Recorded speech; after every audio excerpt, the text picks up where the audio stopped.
नमस्कार, वंदे मातरम। मैं हूं श्यामगिरी। आप देख रहे हैं हमारा चैनल मुद्दा भारत का। मुद्दा भारत का यानी मुद्दा है आपका, मुद्दा है महाराष्ट्र की राजनीति का। महाराष्ट्र की राजनीति में इस समय एकनाथ शिंदे जी जो डिप्टी सीएम है और राज ठाकरे जी का इनका जो है मुलाकात एक जो है चर्चा का विषय बना हुआ है। इसके पहले मुख्यमंत्री देवेंद्र फडणवीस भी जो है राज ठाकरे के घर पे जाके वहाँ पर मुलाकात की थी।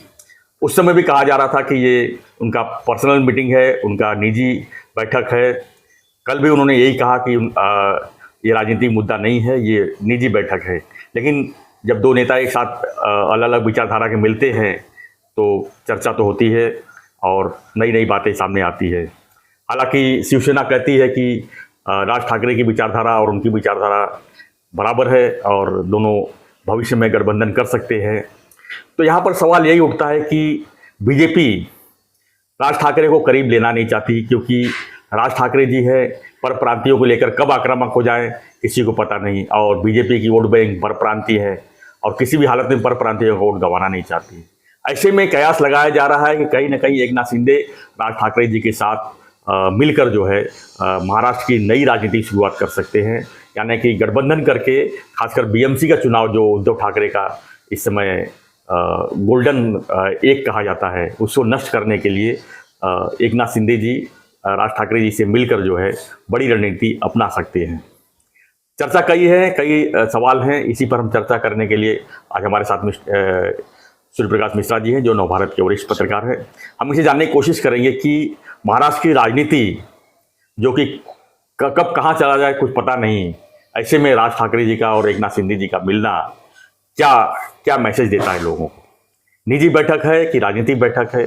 अगर निजी बैठक है तो मीडिया में क्यों लीक हो जाता है, और राजनीतिक बैठक है तो बताते क्यों नहीं? सर, आप क्या कहेंगे इस पर? देखिए, आपने कहा कि निजी बैठक या राजनीतिक बैठक जी, जब दो नेता बड़े नेता आपस में मिलते हैं जी, तो वो निजी बैठक या नहीं हो रह जाती और राजनीतिक बैठक ही बन जाती है, क्योंकि चर्चा और बाकी चीज़ों को बल मिलता है। रही बात राज ठाकरे की, तो हम इसके पहले भी कह चुके हैं कि राज ठाकरे का महाराष्ट्र की राजनीति में एक अपना महत्व है, इससे नकारा नहीं जा सकता। भले उनके पास संख्या नहीं है, भले उनके पास विधायक नहीं है, लेकिन ये भी सही है कि राज ठाकरे महायुति के नज़दीक हैं। अब महायुति में किसके साथ नज़दीक हैं?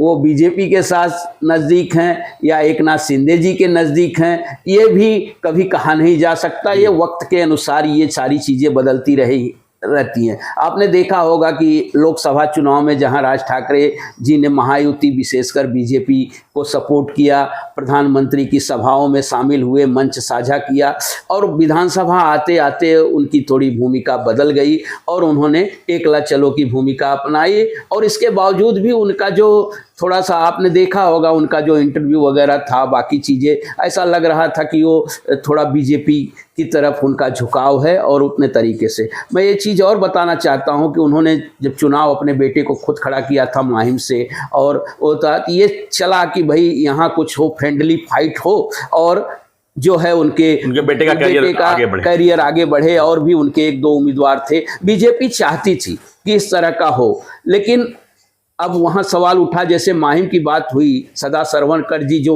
वहाँ के सिटिंग विधायक थे, बड़े नेता थे, कद्दावर थे, वो एकनाथ शिंदे जी के पार्टी में, शिवसेना में थे। तो वो चाहे कि भाई अगर राज ठाकरे कहते तो हो सकता वो उस समय राज ठाकरे ने ऐसी कोई भूमिका नहीं ली और ये वापस नहीं हुआ। हाँ, ट्रेंगुलर लड़ाई हुई। उसमें ये भी चर्चा हुई कि इसमें देखिए राजनीति हुई है। बीजेपी ने कहा कि भाई ठीक है, आप अपनी भूमिका बनाए रखिए। मैं कहता हूँ ना, देखिए एकनाथ शिंदे जी भी बहुत परिपक्व नेता हैं, राज ठाकरे का भी वो महत्व जानते हैं महाराष्ट्र की राजनीति में, और राज ठाकरे एकनाथ शिंदे जी का महत्व जानते हैं, इसमें कोई संदेह नहीं। और उन्होंने देख भी लिया, अगर वो विधानसभा चुनाव में थोड़ा सा अगर राज ठाकरे थोड़ी सी नरमी अगर दिखाते तो हो सकता है कि वो डोंबिवली की जो सीट उनकी बुरी तरह हारे, या उनके पुत्र जो माहिम की सीट हारे, ये दोनों तीनों सीटें राज ठाकरे न हारते या मन से न हारती। कुछ सीटों पर और भी इस तरीके की व्यवस्था हो जाती कि फ्रेंडली फाइट हो जाती, 4-5 सीट उनका निकल सकता, 4-5 सीट जैसे कर रहे हैं आप निकल सकता है। तो इसमें 4-5 सीट निकलने का अर्थ यह कि बीजेपी ने तो सोचा था जी। हाँ, लेकिन उन्होंने एकनाथ शिंदे के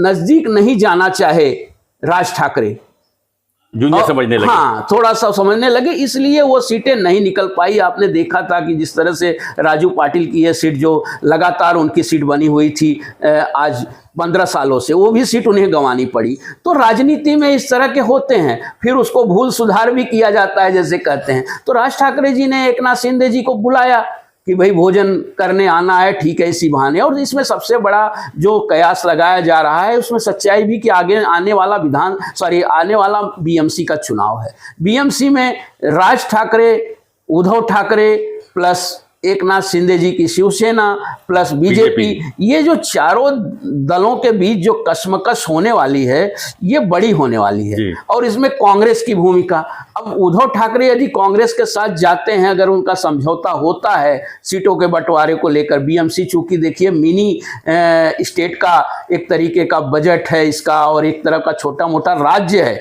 बीएमसी पर कब्जा करना मतलब शिवसेना का जो बोलते हैं ना, शिवसेना की जो जान है उस बीएमसी नाम के कहा जाता है कि पोपट में तोते में बसी हुई है उद्धव ठाकरे की। किसी हालत में गंवाना नहीं चाहते, वो किसी हालत में गंवाना नहीं चाहेंगे। इसके लिए ये सारा जो प्रपंच हो रहा है, ये इसके पीछे ये है कि राज ठाकरे जी को भी एक तरीके से बीजेपी भी अपने पाले में लाना चाह रही है और शिवसेना भी सोच रही है कि अगर राज ठाकरे जी अलग न लड़के अगर हमारे साथ लड़ते हैं तो हो सकता है। आपने ये बात भी बहुत सही कही कि बीजेपी थोड़ा सा डरती है कि परप्रांतियों के मुद्दे पर राज ठाकरे की जो भूमिका है, मराठी मुद्दे पर जो भूमिका है, उसको लेकर थोड़ा सा बीजेपी के मन में संदेह होता है कि अगर इनको साथ में लिया तो वो लोट नाराज हो जाएंगे। तो वो तो भूमिका तो राज ठाकरे की कब बदल जाएगी इसको कहा नहीं जा सकता, इसकी चर्चा हम लोग पहले भी कर चुके हैं। जब भी राज ठाकरे जी थोड़ा सा माइनस होते हैं या उनका वजूद के ऊपर सवाल उठता है, तब वो जो है परप्रांतीय वाला मुद्दा उठा लेते हैं और वही करते हैं हमेशा।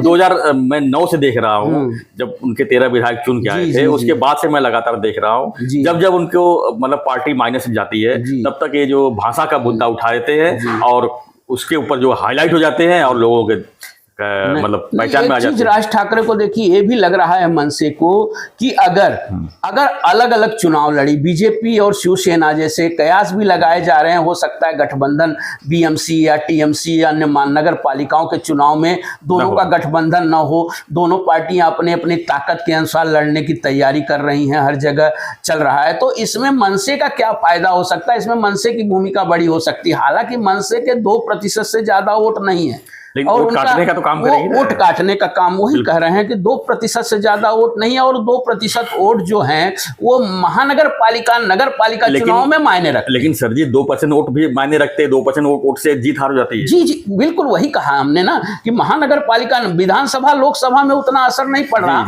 लेकिन महानगर पालिकाओं के चुनाव में वो 2% वोटों, वहां 200-500 वोटों के अंतर से हार जीत का फैसला होता है। तो उद्धव के लिए अगर ये इधर राज ठाकरे अगर इधर आते हैं महायुति के साथ तो उद्धव के लिए और संकट खड़ा हो जाएगा, और शिवसेना के लिए वहां यूबीटी के लिए ज्यादा समस्या पैदा होगी, विशेषकर जैसे मुंबई में, थाने में, नासिक में, पुणे में ये जो बड़ी महानगर पालिकाओं के चुनाव होंगे ना, अगर ये इनको नजदीक लाने में सफल हो जाती है या बीजेपी या एकनाथ शिंदे जी की शिवसेना, तो वो मुश्किलें किसकी बढ़ेंगी, उसमें उद्धव की ही मुश्किलें बढ़ने वाली हैं। तो इस तरीके का ये एक रणनीति मुझे लगता है गेम प्लान चल रहा है, उसी के तहत डिनर डिप्लोमेसी भी चल रही है दोनों की। एक बार वो मिल के आते हैं, दूसरी बार एकनाथ शिंदे जी भी मिल के आते हैं। हाँ, ये अच्छी बात है कि अगर ये भी बात सही है कि उनकी विचारधाराएं आपस में मिलती जुलती हैं। केवल एक को छोड़कर जब वो परप्रांतियों के खिलाफ जो मुद्दा उठाते हैं राज ठाकरे जी,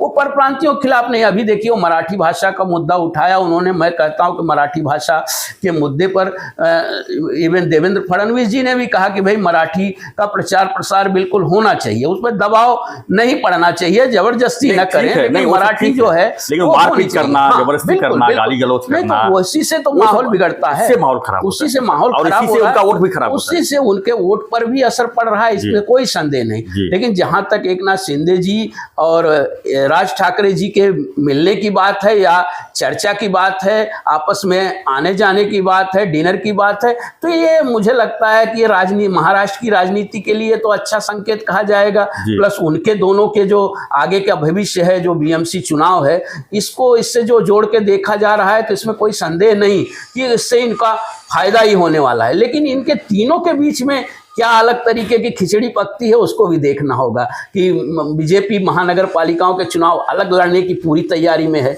दिखाई भी दे रहा है। उन्होंने अलग अलग जगहों पर, चाहे बीएमसी हो, चाहे टीएमसी हो, चाहे केडीएमसी हो, चाहे पुणे हो, उन्होंने अपने अपने कार्यकर्ताओं को पूरी तरह काम पे लगा दिया है। उसी तरह एकनाथ शिंदे जी भी बीएमसी चुनाव को लेकर बहुत गंभीर हैं। देखिए, लगातार यूबीटी से जो नगर सेवक हैं, जो प्रवक्ता हैं, कार्यकर्ता हैं, वो लगातार उनकी पार्टी में प्रवेश कर रहे हैं। तो पार्टी में प्रवेश का सिलसिला भी चल रहा है। इसी बीच राज ठाकरे जी भी, तो राज ठाकरे की भूमिका जो है महानगर पालिकाओं में इम्पोर्टेंट होगी, ऐसा कहा जा सकता है। बिल्कुल इम्पोर्टेंट होगी मिश्रा जी। तो फ्रेंड्स, हमारा चर्चा यही था कि राज ठाकरे जी और एकनाथ शिंदे जी का जो बैठक था, निजी बैठक था या राजनीतिक बैठक था, या चर्चा क्या था। तो इसी पर हम चर्चा कर रहे थे कि आखिर में ये बैठक अगर निजी है तो मीडिया में क्यों आई, अगर मीडिया में आई तो राजनीति क्यों नहीं है। सवाल कई हैं, लेकिन क्योंकि चुनाव का एक ही पड़ाव है, वो है नगर निगम का चुनाव, मुंबई महानगर पालिका का चुनाव है, और महाराष्ट्र के जितने भी महानगर पालिका चुनाव, वहाँ पर चुनाव होने हैं। ऐसे में मराठी वोट बैंक जो है कहीं दूसरी जगह न चली जाए, उसको देखते हुए बीजेपी का भी एक नया रणनीति हो सकता है कि एकनाथ शिंदे जी अगर राज ठाकरे जी को अपने कंट्रोल में रख लेते हैं या अपने साथ में गठबंधन कर लेते हैं, तो वो भी वोट उनको मिल सकता है। ये है वोट की राजनीति हो सकती है। तो आपकी क्या सोच है इसके ऊपर, हमें प्रतिक्रिया में जरूर दीजिए, और बने रहिए ऐसी खबरों के लिए। हम जो भी जानकारी रहेगी राजनीति के अंदर की जो जानकारी है आप तक हम जरूर पहुंचाएंगे। उसके लिए चैनल को सब्सक्राइब कीजिए, लाइक कीजिए और शेयर कीजिए। धन्यवाद। जय हिंद, जय महाराष्ट्र, जय श्री राम।